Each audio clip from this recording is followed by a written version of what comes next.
The law is if it doesn't work out and you have a child, what you're supposed to do is sit down like almost grown-ups and say, listen, this isn't working out and I'm going to live at the Bassett's. Baby's name is? Oliver. I'm going to take Oliver with me Monday through Friday because you're working. I'll bring Oliver to you, or you can come get Oliver Friday night and keep Oliver until Sunday so that you can see him regularly. But this isn't working out between us.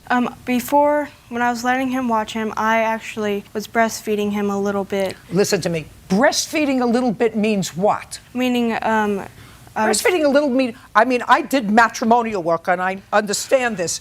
This is something that maybe you discussed with your lawyer, right? Also. Yeah. Of course.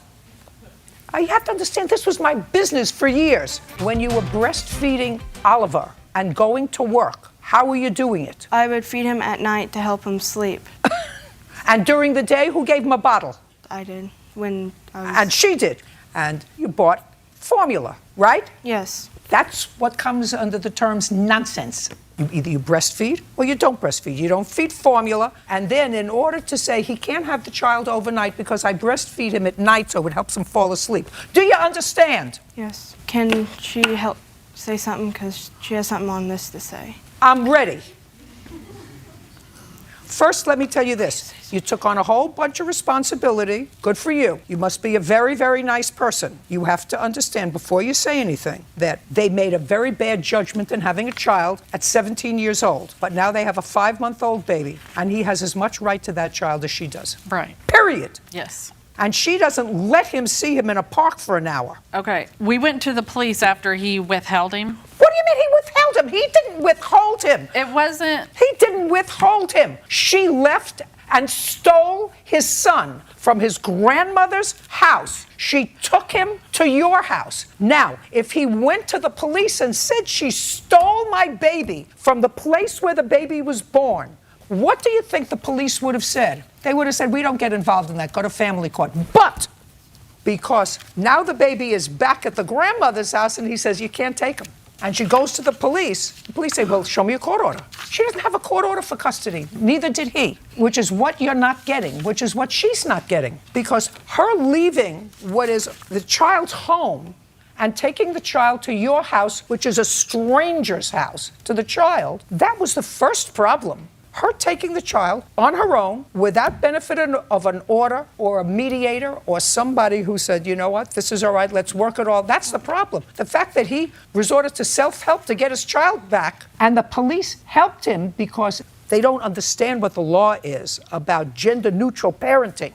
Gender-neutral parenting. A father has no lesser rights than a mother. Can I say something? Now, no, she wanted to say something. Now you want to tell me. I want you to put that into context, what you tell me. The problem was that he was threatening her. He actually sent her a text message when she just came to visit and said, when you come back, it's going to be a hell of a lot worse for you. I have it right here. So, wait, just a minute. She came to visit you while we were dating.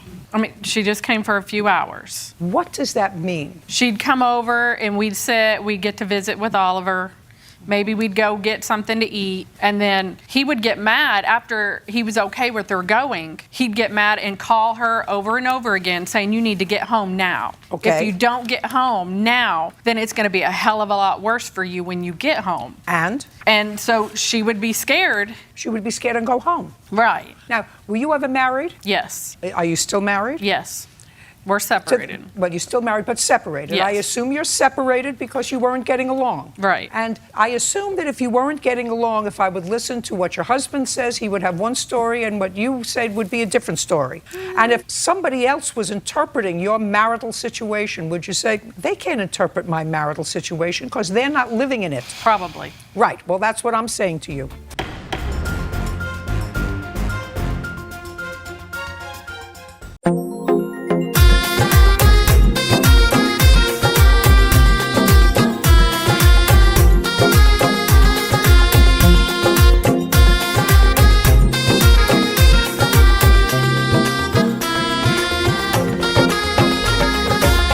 अंधेरों की दीवारों में खुद को ढूंढता हूँ, गए जो दिन सुहाने मैं उनको सोचता हूँ। अंधेरों की दीवारों में खुद को ढूंढता हूँ, गए जो दिन सुहाने मैं उनको सोचता हूँ। तुम्हारे बिन ये मौसम बड़ा ही सर्द लगता है, दिल का हर एक कोना बहुत ही दर्द देता है। अंधेरों की दीवारों में खुद को ढूंढता हूँ, गए जो दिन सुहाने उन्हीं को सोचता हूँ।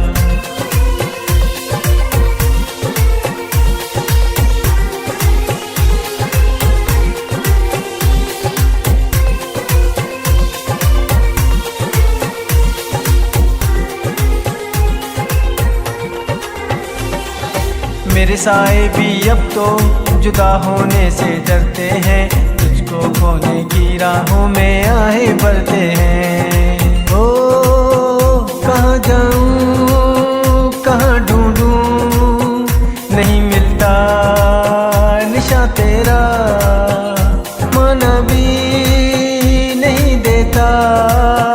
ये कैसा है जहाँ तेरा, अंधेरों की दीवारों में खुद को ढूंढता हूँ, गए जो दिन सुहाने उन्हीं को सोचता हूँ।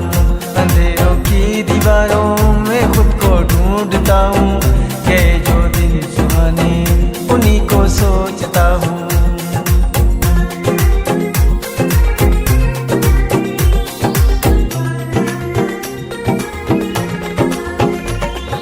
तेरी यादें मुझको ऐसे तड़पाती हैं, सारी सारी रात मुझे ऐसे ही जगाती हैं। कहाँ जाऊँ कहाँ ढूंढूं, नहीं मिलता निशा तेरा, ज़माना भी नहीं देता। ये कैसा है जहाँ तेरा, अंधेरों की दीवारों मैं खुद को ढूंढता हूँ, गए वो दिन सुहाने मैं उनको सोचता हूँ। अंधेरों की दीवारों में खुद को ढूंढता हूँ, गए जो दिन सुहाने उन्हीं को सोचता हूँ।